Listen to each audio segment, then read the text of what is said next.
नमस्कार, सुप्रभात, सत श्री अकाल, वंदे मातरम। विजय डेस्टिनेशन में आपका बहुत बहुत स्वागत है। आज जो चर्चा का विषय रहेगा कि इस्लाम को बोलते हैं बड़ा ही शांति का धर्म है। इसने क्या क्या बर्बाद किया है, इस दुनिया को क्या क्या दिया, उसके बारे में हम बताते हैं।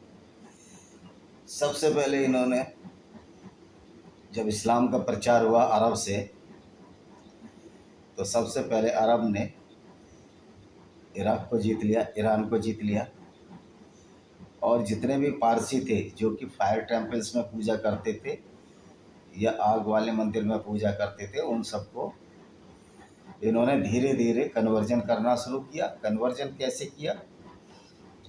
पहले तो उनके जितने भी फायर टेम्पल्स थे उस पर मीनार बना दी गई और उस पर किबले जो है उसके सारे मक्का की तरफ कर दिए गए।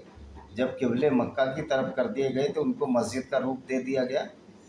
आपको विदित हो, यही काम इन्होंने इंडिया में किया है। मंदिरों के कंगूरे तोड़े गए और उसके ऊपर मस्जिद बना दी गई। और जो 47 के बाद की जो सरकार, जो कांग्रेस की सरकार रही या मुलायम सिंह की सरकारें जो स्टेटों में नहीं, ये लोग बहुत बड़े ही नराधम और पैशाचिक प्रवृत्ति के लोग, जिन्होंने कि हिंदू धर्म की आस्थाओं का ख्याल न करते हुए हमेशा मुस्लिम अपीसमेंट को और ऐसे इस्लाम के फॉलोवर्स को इन्होंने प्रोत्साहित किया, उनको संरक्षण दिया। जिसकी किताब में ये लिखा हुआ है कि आप लोग काफिरों को मारो, उनकी स्त्रियों के साथ रैप और बलात्कार भी कर सकते हो, और सूर्य घूमता है पृथ्वी के चारों तरफ। यानी कि मूर्खता की हद इस किताब में है, मूर्खता की भी हद है और वायलेंस जो हिंसा की भी हद है, वो भी किसके खिलाफ? काफिरों के खिलाफ। तो हम लौटते हैं किस तरह पारसियों को इन्होंने बर्बाद किया, पारसी धर्म को ख़त्म किया, जिनको जोरेस्ट्रियंस कहते हैं, जिसके कि जुरुस्त इनके पैगंबर थे, नबी थे, जो भी कहिए। तो ये नबी ऐसे नबी नहीं थे जो 13 शादियां करें और दूसरों को कत्ल करने का उपदेश दें। ये वास्तव जुरुस्त नबी थे, एक अच्छे इंसान थे। नबी का मतलब हिंदी में होता है देवता या एक महापुरुष।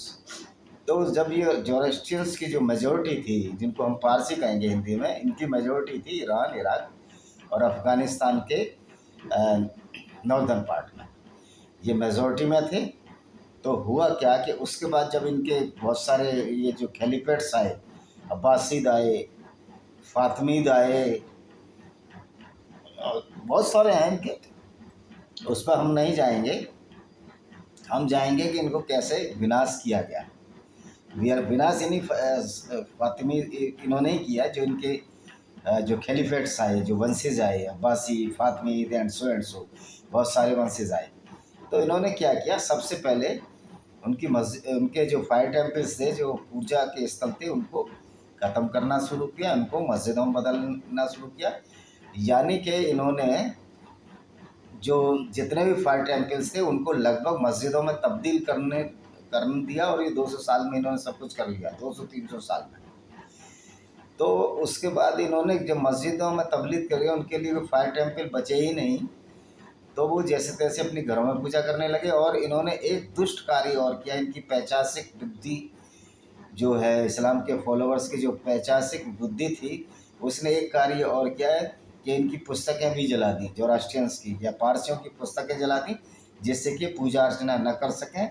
यद्यपि बहुत सारी पुस्तकें ये जो पारसी हैं जिन्होंने भारत में माइग्रेशन किया, जहाँ आज भी 80-90 हज़ार पारसी रहते होंगे, तो ये अपना बेचारे जैसे तैसे पुस्तक को, ये लोग पुस्तकों को बचा के भारत में ले आए और भारत में ये तो फल फूल रहे हैं। सबसे पहले ये गुजरात में आए थे, गुजरात के बाद, और इनका बहुत बहुत स्वागत है। ये हम बाद में बताएंगे कि इस्लाम ने क्या दिया और पारसियों ने हमको क्या दिया, इसकी तुलना करेंगे। तब इन्होंने क्या किया कि उनकी औरतों को ज़बरदस्ती ये रैप करते थे, उनको हरा देते थे। ये रैप करना तो ये इस्लाम में सर्टिफाइड है, आप दूसरों की स्त्रियों को रैप करें। एक प्रिंसेस हैं वेलवेट करके, अरब की प्रिंसेस, ये अरब अमीरात में रहती हैं। वो बोलती थी इस्लाम में बताओ स्त्रियों के साथ कहाँ दुर्व्यवहार हुआ, ऐसी कौन सी आयत है। तो मैंने उनको 17 या 18 आयत उनको उससे ट्वीट में भेजी हैं, आप देख सकते हो। विजय कुमार पाल के नाम से मेरा ट्वीट है, और उसमें एक भालू बना हुआ है, और उस ट्वीट को आप भी देख सकते हैं, ट्विटर अकाउंट है मेरा, उसमें एक भालू बना हुआ है। उस तो ग्रोजनी बियर है। तो उसके बाद जो है, नहीं सॉरी, पांडा बना हुआ है, पांडा। तो ये जो है, मैंने उसको इतनी आयतें दी उस राजकुमारी को, वेलवेट नाम है उसका, लिखती है। उसके बाद उसका कोई जवाब नहीं आया ट्वीट पर, वो दूसरे ट्वीट करने लगी। तो ये लोग इसी तरह के लोग हैं, बड़े मुनाफिक लोग हैं, बड़े ही धूर्त और कनिंग लोग हैं। ये अंदर से चाहते हैं कि इस्लाम का राज्य हो, लेकिन बाहर से बोलते हैं कि इस्लाम शांति का धर्म है, हमारे यहाँ ये हो रहा है, संयुक्त अरब अमीरात में इतने हिंदू कार्य कर रहे हैं। ये तुम्हारी डिमांड है। हिंदू कार्य इसलिए कर रहे हैं कि उनमें काबिलियत है। वो हिंदू इसलिए कार्य नहीं कर रहे कि वो हिंदू हैं, उनमें काबिलियत है इसलिए कार्य कर रहे हैं। और आप कोई भी हिंदू से जरा सी भी गलती हो जाए तो आपको उसकी गर्दन उतारने का भी कानून सऊदी अरब में है। ये एक राक्षसी प्रवृत्ति वाले कानून अभी तक क्यों चले आ रहे हैं, समझ के बात है, समझ से परे की बात है। तो जोरोस्ट्रियंस का जो इन्होंने उनकी स्त्रियों का वध करना, इनके इंसानों का वध करना शुरू किया, जो कि रिफ्यूज कर देते थे कि हम इस्लाम में नहीं जाएंगे। और इनकी स्त्रियों के साथ बलात्कार होने लगे और उनको ये सेक्स स्लेव लौंडी बनाने लगे, बाज़ारों में बेचने लगे, जिसकी कि इस्लाम में इजाज़त है। मतलब वेश्यावृत्ति को भी इस्लाम जो है प्रोत्साहित करता है, बशर्ते कि वो स्त्रियाँ वो काफिर हों। क्योंकि काफिर की स्त्रियों को तो ये जानवरों से भी नीच मानते हैं, और काफिरों को तो सूअर से भी नीच माना जाता है। ये सुन लो मेरे दोस्तों, जो काफिर लोग जो ये निज़ामुद्दीन औलिया के मज़ार पर जाते हो और उस पर जाते हो, इसकी सूफी चिश्ती जो है अजमेर का, ये चिश्ती है जिसने कि हिंदू औरतों के उकसाया था संयुक्ता के खिलाफ के बलात्कार करो पृथ्वीराज जन्म की स्त्री को, जब मोहम्मद गौरी से वो हार गए थे। तो ये ऐसे लोग हैं, इनकी मज़ारों में बिल्कुल जाना बंद करो। और एक गाज़ियाबाद में एक मज़ार है, अर्थला की मज़ार कहते हैं, वो एक गुंडा था, जो जिसको ये सूफी कहते हैं, वो एक गुंडा था, और जो बाहर हिंडन के आर पार लोग जाते थे उनसे ये उनको लूट लिया करता था। उसको भी इन्होंने मज़ार बना दिया, और एक रेलवे स्टेशन पे मज़ार बना दिया इन्होंने। मतलब हर जगह लूटने के धंधे हैं, और हिंदू है कि इतना मूर्ख है कि उन्हीं जगहों पर जाकर पैसा चढ़ाता। और ये पैसा कहाँ जा रहा है? ये पैसा जा रहा है आतंकवाद में इनडायरेक्टली। ये कहेंगे हम तो आतंकवादियों से संबंध नहीं है। अरे मेरे भाई, आप उसी इस्लाम का प्रचार कर रहे हो ना, जो एक आतंकवाद का पर्याय है, आतंकवादी है काफिरों के खिलाफ। तो पारसियों को इन्होंने इतना बर्बाद कर दिया कि पारसी का जो मेजोरिटी है धीरे धीरे ख़त्म होने लगी। मेजोरिटी ख़त्म करने का इनका उद्देश्य था, इन्होंने उनको कन्वर्ट कर दिया। बहुत सालों को ईरान में जो 99% जो आबादी है वो यहूदी पारसियों से कन्वर्टेड आबादी है, और अरब में और मिस्र में जो भी आबादी है वो 99% यहूदियों से कन्वर्ट है। उसके बाद जो है, जब ये सारे लोग लगभग इनका पारसी धर्म ख़त्म होने लगा, तो इन्होंने इंडिया में माइग्रेशन किया, और इंडिया में अभी भी 70-80 हज़ार पारसियाँ होंगे। तो ये पारसियों, अब इंडिया के पारसियों का योगदान बताता हूँ, इंडिया की इकोनॉमी क्या योगदान है, अब आपको एक एक करके बताते हैं। सबसे बड़ी फैमिली जो पारसियों की है वो है टाटा फैमिली, जिसमें टाटा सन्स, बहुत सारी कंपनियां हैं इनकी। आप टाटा ग्रुप से आप टाटा ग्रुप के बारे में बताने की ज़रूरत नहीं है। जमशेद अली टाटा ने इनकी स्थापना की थी, जिनका गुजरात में जन्म हुआ था। दूसरा, फिल्मों में आ जाइए, बोमन ईरानी है, अरुणा ईरानी है, नादिरा है, जिसको लोग गलती से मुस्लिम समझ लेते हैं, वो नादिरा एक पारसी स्त्री थी। उसके बाद खेलों में आ जाइए, परसिस खम्बाटा जेवलिन थ्रोअर रही हैं हमारी, बहुत अच्छी। सुमेर आदिल सुमेरी वाला दूसरा, ये स्पोर्ट्स में रहे हैं, और बहुत सारे। और अब आप आर्मी में आ जाइए, जनरल मानेकशॉ हमारी आर्मी के गौरव रहे, हमेशा से गौरव रहे हैं और गौरव रहेंगे। और साइरस मिस्त्री हैं, जो कि उद्योगपति हैं। और ये शहजाद पूनावाला, तहसीन पूनावाला, इनको मुसलमान समझने की गलती ना करें, ये सब पारसी हैं। और अनगिनत नाम ऐसे हैं कि जिनको बारे में हम जानते भी नहीं होंगे, और बहुत सारे ऐसे अभी भी लोग हैं जो कि देश के लिए कार्य कर रहे हैं। पारसियों ने जो योगदान हमारी सेना में दिया है, लॉयर्स हैं, नाना पालकीवाला है, सोली सोराबजी हैं, इतने मतलब इतना इनका योगदान है, इनमें तो पढ़ा लिखा ही होगा और कोई भी अनपढ़ नहीं होगा। तो ये योगदान है। अब इस्लाम के फॉलोअर्स ने क्या योगदान किया वो भी मैं बता देता हूँ। इन्होंने हमारे 50,000 से ज़्यादा मंदिर तोड़े, मंदिरों को इन्होंने मस्जिद में बदला। इन्होंने हमारी स्त्रियों के साथ बलात्कार किए, क्योंकि जब भी ये आते थे सेहरा तलाते नहीं थे, बलात्कार किए। और उससे जो अवैध संतानें हुई वो आज क्या है वो आप समझ ही सकते हो। वो उसी धर्म को मानेंगे जिस धर्म को बाप मानता था। और इन्होंने गुरु तेग बहादुर, गुरु अर्जुन देव, गुरु गोविंद सिंह का कत्ल किया, बुरी तरह कत्ल किया। बंदा बैरागी को इन्होंने कत्ल किया। भाई मतीदास सतीदास को इन्होंने रुई में लपेट कर मारा। किस तरह हो रहा आप समझ ही सकते हो। रुई में आदमी को जिंदा लपेटोगे, उस पर आग लगा दो, वो कैसे मरेगा। तो ये और इन्होंने कौन कौन से कुकर्म नहीं किए। संभाजी राजे की आंखें फोड़ दी, उसको टुकड़े टुकड़े करके मारा। संभाजी राय वही जो शिवाजी राज के बेटे थे। और इन्होंने ये औरंगजेब की करतूतें बता रहा हूँ, इनमें दूध का दूल्हा कोई नहीं है। अकबर ने भी 500 गायों को कांगड़ा के मंदिर में मारा, तीरों की वर्षा की, पुजारियों को मारा। और ये मीना बाजार में बहुत सारे औरतों को ये ले जाता था, हिंदू औरतों के साथ बलात्कार करता था। बाद में मुस्लिम औरतों के साथ ये बलात्कार करने लगा, क्योंकि इस्लाम में स्त्री की कोई इज्जत नहीं है, वो तो एक खेती है। तो मेरे भाइयों, इस्लाम ने कुछ नहीं दिया सिवाय गुंडागर्दी के इस दुनिया को, और सिवाय दहशत के, और सिवाय मंदिर और फायर टेम्पल्स और इन चर्चों को तोड़ने के सिवाय।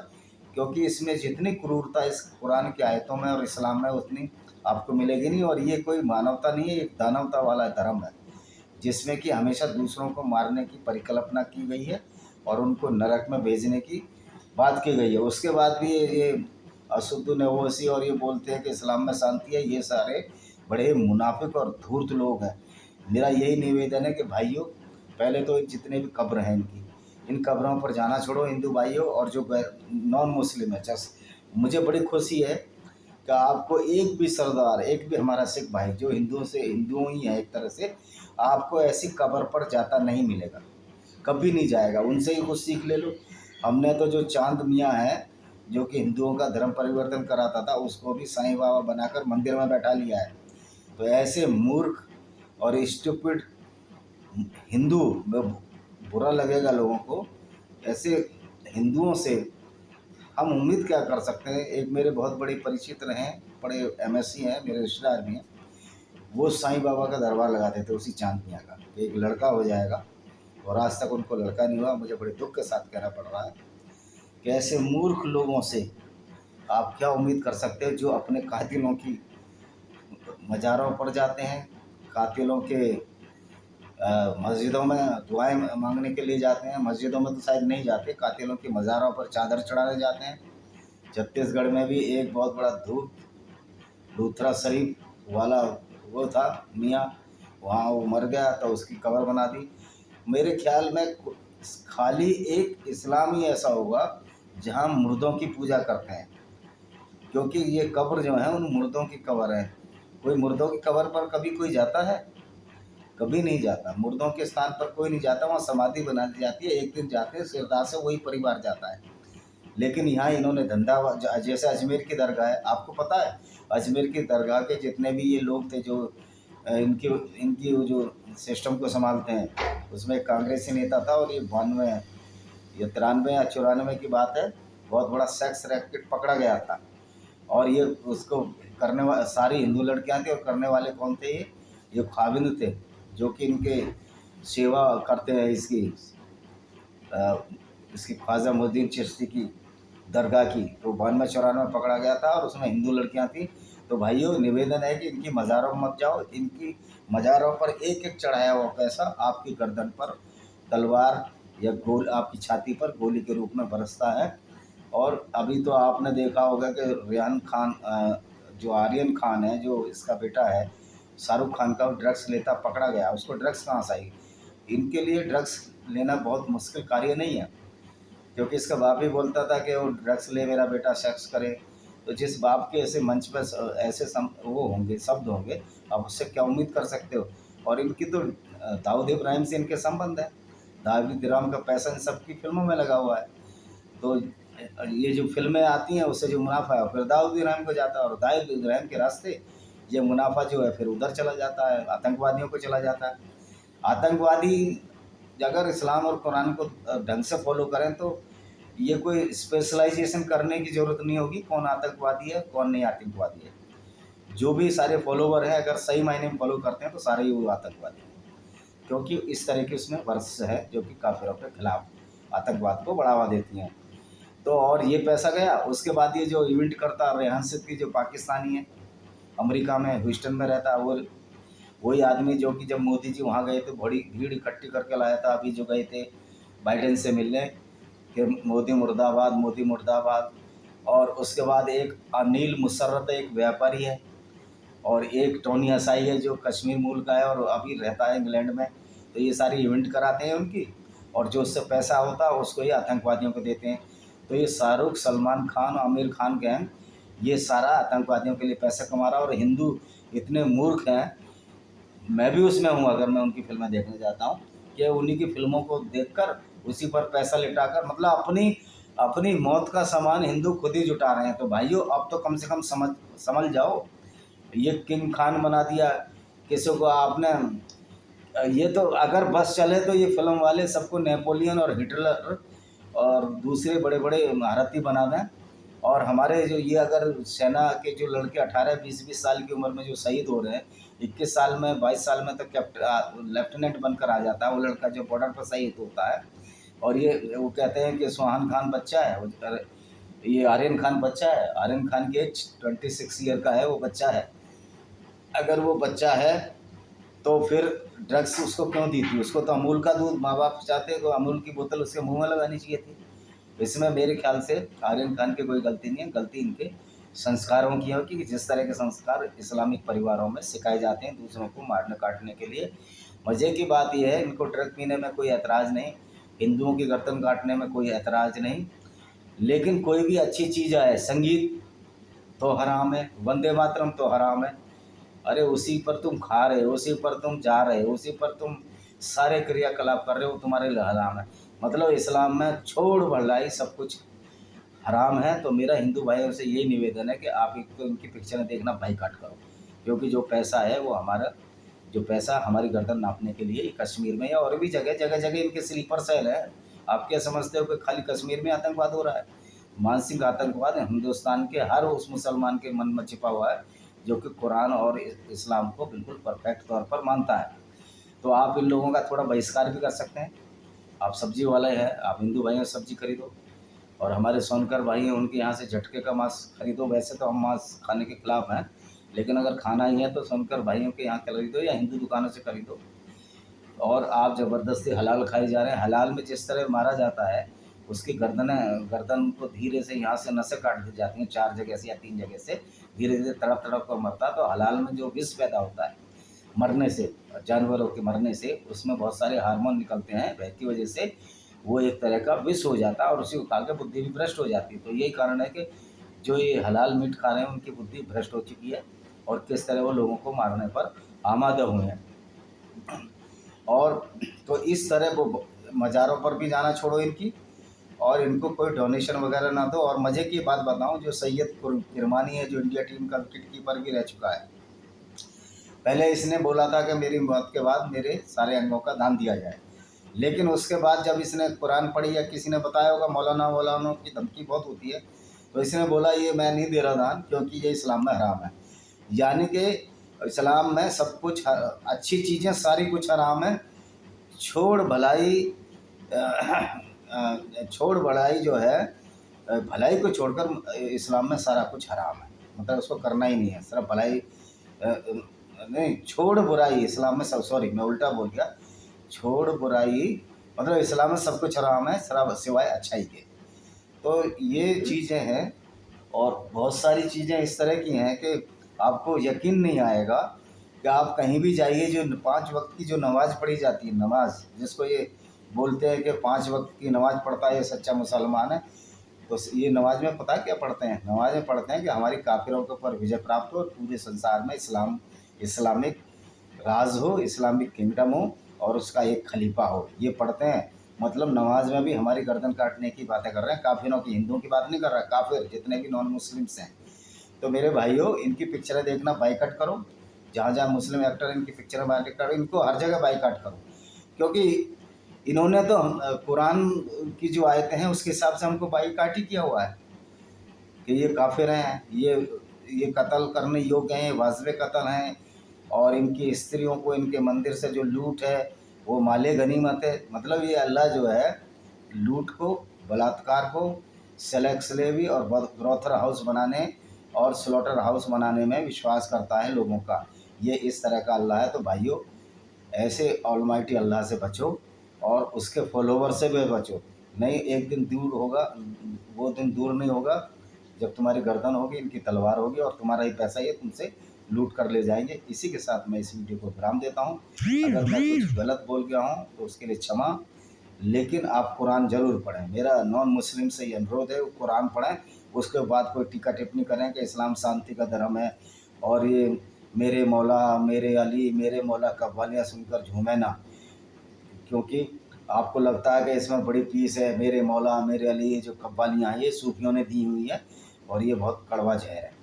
आप सुबह सुबह अगर कर सकते हैं तो गायत्री मंत्र भी पढ़ सकते हैं, दूसरी चीज़ें हैं। तो ये मुरे मौला ओला ऐसी चीज़ों पर ना झूलें। इन उनमें वही संदेश छिपा हुआ है कि मेरा मौला ही और मेरा अल्लाह ही बड़ा है, और ये काफिर जो वाजिब कत्ल है इनको मारना है हमारा अपना कर्तव्य है ना। एक साथ मैं वीडियो को विराम देता हूँ। वंदे मातरम।